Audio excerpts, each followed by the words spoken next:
a new series of reports on equity in education in our state, and we begin with a look at the METCO program. As Boston 25 News reporter Crystal Haynes tells us, the busing program aimed at integrating suburban schools is changing, and it's prompting city leaders to ask, should it still exist?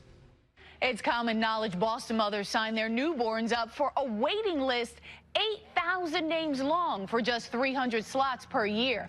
But more than 50 years after METCO began, some students tell us racial tensions in school hallways are still a major issue. That has some asking if the price for school integration is too high for these young people. It is 6:35. And my mother is bringing my brother and I to Boston. Every morning across the state. 6:28. Gotta keep going now. 3,100 Boston kids are waking up. I was up since 5. Commuting for more than an hour on buses and trains. Studying all night for my AP Gov test. The big one, the one that counts. All to integrate 33 suburban schools. Yeah, pray for me. They're going to say it was a sacrifice. It wasn't always a rosy experience. Some people say it's not necessarily our kids' jobs to educate white people about, the struggle or about their experiences, but I see it a little bit differently. METCO started in 1966. The voluntary busing program aimed to provide inner-city Boston students of color better access to schools and resources. 52 years later, the 4-year graduation rate for students in METCO is roughly 30% higher than students in Boston public and charter schools. The same Harvard report showed the college enrollment rate was also 30% higher. But the price for progress has been high. Boston 25 News has been documenting incidents of racism aimed at METCO students for years. And long commutes are the least of it, these Wayland High School METCO students tell me. The use of the N-word. They would just bring up the N-word or jokingly ask, oh, can I have the N card? And I would just always say, that's just not okay. But it still hurts, regardless if it's used as a joke or in all seriousness. METCO is a $22 million state-funded program. Districts apply to give their students a lesson in the value of diversity. Wayland School Superintendent Arthur Unobsky says some of those lessons are hard-won. We do need to continue to grow in our ability to sort of understand what they bring to the table and nurturing that. Newton school leaders tell me inclusion only works if you talk about race in the classroom and in professional development spaces. At our middle schools now, we have classes and sessions on microaggressions, which are something that people face, particularly in a predominantly white environment. But city leaders are challenging METCO's mission for a modern-day Boston. The district now has a $1.6 billion school budget. Education Chair Anissa Asabi-George says there are enough resources to keep students and their talents in their home communities. A handful of kids in a suburban school is not going to diversify that school experience. METCO Director Millie Arbaje-Thomas says the program is changing. The application is now an online lottery, making the selection process more transparent. They're going to provide diversity training for teachers and administrators. And Arbaje-Thomas wants METCO directors to come from METCO and not the host district. I want the city of Boston to understand that desegregation is necessary. The isolation in the suburbs when it comes to race is a problem. And METCO is providing a solution to that problem in a very small way. The students I spoke to say even if nothing changes, any hardships they have to face are worth it because they've gained the ability to integrate into any environment and not be intimidated. I spoke with some METCO alumni about their challenges in integrating into suburbs nearly 20 years ago. Go to Boston25news.com for that web extra. I'm Crystal Haynes, Boston 25 News. Nearly half of all the students in Massachusetts are people of color, but the state is struggling to make sure the teachers in their classrooms look like them. We continue our look at equity in education in Massachusetts tonight with a focus on teacher diversity. Boston 25 News reporter Crystal Haynes looks at how local schools are trying to address this issue. When it comes to equity in education, state and national data show representation matters in the classroom. Nearly 80% of all teachers are white women in the U.S. Here in Massachusetts, that number jumps to 92%. But 40% of the student body in Massachusetts, almost half, are kids of color. Why are the British shooting at them? Malden High School is the most ethnically and racially diverse school in the state. But like all Massachusetts schools, they have a problem. Just 8% of the teachers are people of color. We're not serving all of our kids well. And when we look at specifically at students of color, at language learners, special education students, students living in poverty. Ventura Rodriguez is a commissioner at the State Department of Elementary and Secondary Education. He says the data shows representation matters. Positive impacts on test scores, but also on, student attendance, on engagement. Dropout rates for black boys decreased by 39% if taught by just one black teacher in grades 3 through 5, according to one Johns Hopkins study. They're 29% more likely to pursue a 4-year college degree when they're taught by a black teacher. State data shows students of color are disproportionately disciplined by white teachers, and those numbers go down with teachers of color. Currently, the state has dedicated millions to a grant program and teacher retention initiatives aimed at increasing teacher diversity, but many ask if it's enough. What do you see as the #1 issue that we need to tackle right now?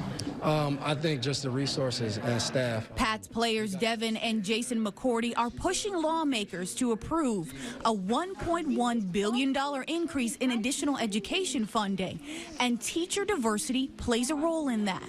Are they very equipped to do their job? Good teachers, obviously. But I think you might miss out on a good section of kids who just want and need something else, I think, from their teachers. Cuando estamos trabajando con área, ¿qué se pone? Square feet. Lawrence is trying to provide that missing element for students by training residents to be paraprofessionals. So far, Lawrence has tripled its number of Latinx educators. It has a positive impact on students because that para looks like them. That para lives in the community. The 9-month program also helps paras work toward a 4-year teaching degree. That program gave me an opportunity to help my community, to contribute to my community through my job. State researchers say lighting that path to college and a teaching degree is key for candidates of color because they are more likely to be from low-income communities. We have a hard time getting candidates of color just to apply for positions. A team from Wayland Public Schools is headed to North Carolina to recruit from universities there and explore partnerships with historically black colleges and universities. If there are really high-quality candidates of color that are more concentrated in other parts of the country, let's go there and see if we can attract them to come to New England. LaSalle College is trying to build that pool of candidates here at home. The Newton School has one of only a handful of teacher diversity programs. 55% of their students are from Massachusetts. The aim is they stay here and encourage younger students in their community to follow them into teaching through mentorship. So it values different ways of approaching problems, approaching successes, approaching education, and it helps them to see that there is a potential for them to be able to do the same one day. Boston Public Schools employ half of all of the teachers of color in the state, but retention is a big problem. One recent study shows that the turnover rate was 26% higher than it was for white teachers. For more information on our entire Equity in Education series, go to Boston25news.com. I'm Crystal Haynes, Boston 25 News. Many families move to Massachusetts for the state's reputation as a leader in education, and it's especially true when it comes to special education. Nearly 1 in 5 students is in special ed programming here. That's the second largest number in the country. As we continue our look at equity in education, Boston 25 News reporter Crystal Haynes examines why boys are entering those programs at a surprising rate. When Gretchen Meyer's son received a disability diagnosis in the 1st grade, she was relieved. But the Boston Public Schools teacher was ready to fight for access to some of the best special education services in the country. Have notes in hand, papers in hand, say, this is what my son has. What can we do to bridge that gap so that he's not left behind or left aside? It grows taller and taller and But there's a growing concern that discrimination is guiding special education placements rather than disability in the state. A report from the U.S. Department of Education shows 67% of all special education students are boys. Almost 80% of those students are Black and Hispanic boys. When teachers engage students with whom they are not familiar, there may be some cultural dissonance. So teachers will look at it as a behavioral problem instead of a need for intervention. And so Black boys are sent to special education much more quickly than any other group. The same DOE report shows Black students are 40% more likely to be identified as having disabilities than their peers. American Indian students are 70% more likely. Edith Bazil is a veteran educator in Boston Public Schools and the president of the Black Educators Alliance of Massachusetts. The group tracks these trends. If we look at how white students are treated in terms of their behavior, if a Black boy exhibits the same behavior, he may be suspended. So we have a suspension rate of Black boys that is 3 times higher. While the state focuses on inclusion classrooms, experts say many students in special ed are separated from mainstream students, and that decreases graduation rates. In Boston, Bazil says the graduation rate at the specialized McKinley High School is just 29%. A lot of our boys in particular, and boys of color in the city of Boston, are often the only kids that are in separate classrooms. Boston Education Chair Anissa Asambi George has 3 sons and tells me boys just learn differently, especially in the early years. The former teacher pushed for more school nurses and support staff in all of BPS. Behavioral health specialists, mental health specialists, and if we had those supports at the appropriate level, most of our kids, or many of our kids that are sort of pushed into these separate classrooms wouldn't be. Experts in the field say implicit bias training and increasing diversity will also close these education equity gaps. For mom and Boston Public Schools teacher Gretchen Myers, it begins with advocacy.